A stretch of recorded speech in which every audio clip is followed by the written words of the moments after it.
All right, welcome again. My name is Susan Howley. I am the director of the Center for Victim Research Project, and it is such a pleasure to have you join us here today. This is the third in our series about introducing you to some online tools that you can use to find data to support your program planning, your funding requests, or other endeavors. Each of these sessions introduces you to some online tools. We provide a worksheet for you to get a little bit of experience using that tool. And if you submit a worksheet for each of the 4 sessions, you will get a certificate of completion. Now, this session and everything that we do here at the Center for Victim Research is supported with funding from the Office for Victims of Crime. But of course, nothing that I say can necessarily be attributed to the Department of Justice or the Office for Victims of Crime. So today we're going to talk about the Web-Based Injury Statistics Query and Reporting System, or WISCRS, and the National Violent Death Reporting System, show you how you can use that data, look at some other things that are available on that site. We'll have a demonstration, and then you'll get the chance to try it out. So WISCRS is an online system by the Centers for Disease Control. It's an interactive online source of data on fatal and non-fatal injury, the cost of injury, and certain social determinants of health. It includes national and state level data from the National Violent Death Reporting System. Now, that system pulls data from 3 different sources: law enforcement reports, coroner and medical examiner reports, and death certificates. So it's a really good source of homicide data, including the cause of death, the relationship between the parties. You can then use this data for understanding the most common characteristics, which can inform your prevention efforts. It'll be a source of information about the number of families who may need support, the number of homicides in your area that are caused by intimate partner violence, and things of that nature. We have developed a worksheet that you can use to refer to in the future after this session. I know you're going to learn how to use this, be really comfortable today. 2 months from now, you're going to go, how did that system go and where was it? So you are going to want to download that worksheet. I'm going to ask Dr. Diba Ruzbahani, who is on this session with us, to drop that link in the chat. The other thing that you're going to find on that handout at the bottom is information about how to cite the source. So if you want to use those statistics in the future, you'll have that. So along with information about the numbers of violent death in your state and the causes, there's another provision on WISCRS that helps you look at the cost of fatal injury in terms of medical costs and the value of lives lost. That can be very compelling information that you can use if you're testifying before the legislature, or you're on a task force, or even a working group. It shows the monetary value of preventing any violent deaths, which then, that's just such an astronomical figure. It really provides great support for any work that you are doing that can prevent any of those deaths. All right, so now let's get into it. We're going to go to the WISCRS site. Let me stop sharing these slides.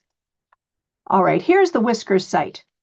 Lots of great information. We are going to scroll right down here to the National Violent Death Reporting System. So you just click on this module here. This provides national data about violent deaths. What you want to do is use these data filters. So you're going to change filters right here in this blue box. There's always an agreement that you're going to use this for good purposes. All right, let's take a look. The most recent data is from 2022. This should be updated soon, assuming that the CDC is working as per usual. We should have 2023 data very soon. It does take a while, of course, for a national source like the CDC to gather all this data, clean it up, make it ready for prime time, and post it. So here, first thing you want to do is look over at geography. There's a drop-down menu here. It's a little grayed out, but if you drop down, you can select a state. So I'm in Maryland. I'm going to scroll down here and click Maryland. Over here, under intent or manner, that's where you can find homicide. Now you can also get, unintentional firearm deaths or suicide deaths if you're working on gun violence prevention. Legal intervention, that means deaths that are caused by interaction with law enforcement, typically. But we're going to use homicide. Now you can look by ethnicity, by race, by place of injury, relationships, homeless status, pregnancy status. Down here with the report layout, I'm going to start with intent or manner. And let's also, as this second thing we want to look at, relationship of the victim to suspect. This is just defining how your printout is going to look. And let's also do cause or mechanism and submit. All right, so here you can see the number of deaths. So there were 16 total deaths. If there are these dots here, that means that the number is too little for the CDC to have confidence in. Let's go back and just do one of these at a time.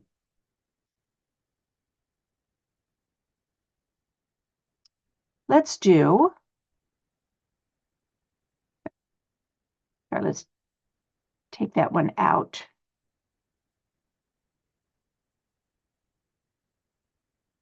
There. Now we can do cause or mechanism and take a look again.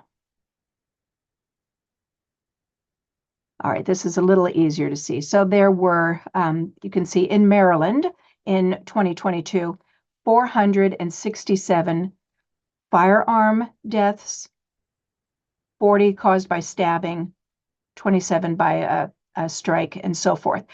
Typically, if there are fewer than 20, you get these dashes. So if you want to go back and look at something else, that's easy to do. Let's this time take a look at relationship instead of manner.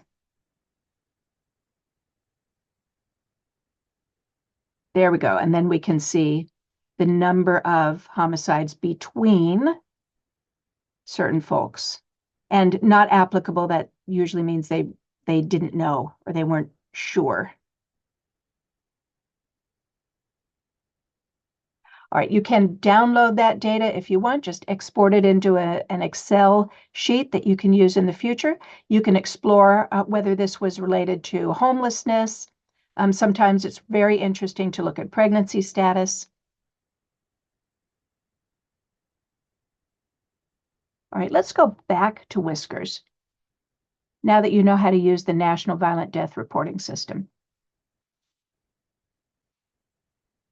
And we're going to look at the cost of fatal injury.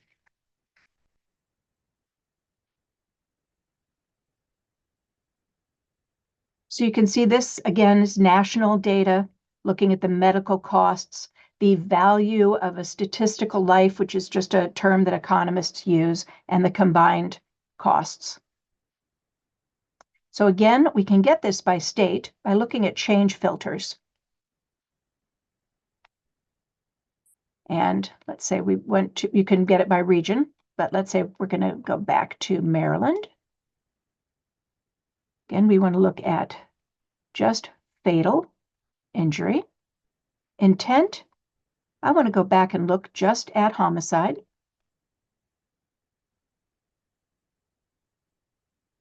And we want to see all age groups.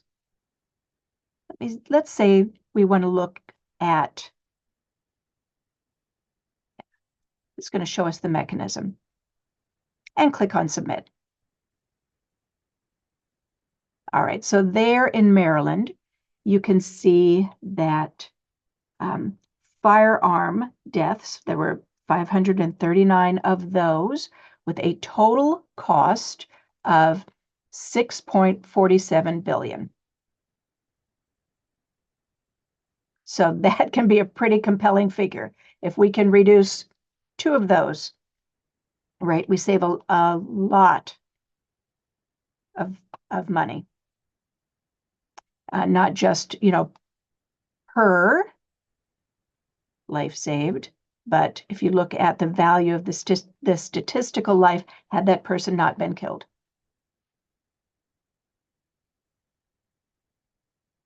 All right, now we want to give you an opportunity to just go through this process yourself. I'm going to ask Dr. Ruzbahani to post the link to the worksheet. And I'm going to go back to our slides.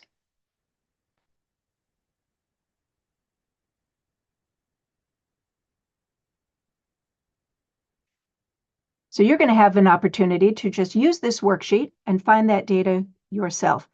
You really want to do this today because, some of these federal websites have been going dark for a while. Get the data while you have it.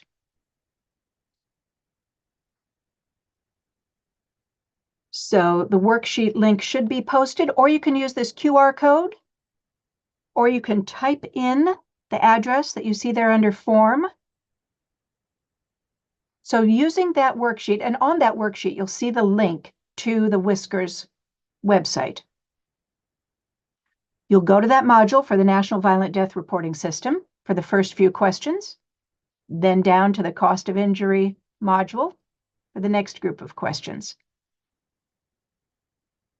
We advise you to save and print a PDF copy of your worksheet, just so you can have those statistics in the future if you need them.